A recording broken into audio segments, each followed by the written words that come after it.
Up, keep moving. And I don't use footwork. I just push.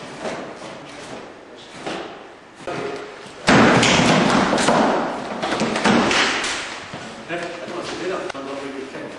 This way, you come across over here. So, more like that. See? I can kick and see. I go through it. I can kick. I move the joint. I can kick it. Your hips down. Okay, so you can hit here, this one. Hit on the throat.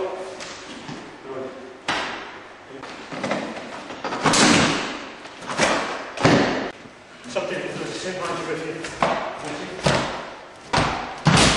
The first kind of piece of football we're going to practice from the stance here, that just push it forward. This is a football we use in the time.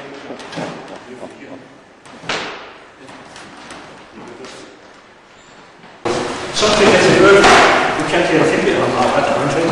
Okay. See, have to move this one. Something you do it again, move this one. So moves in, you move that to the side. Something you do the same hand with you. You see?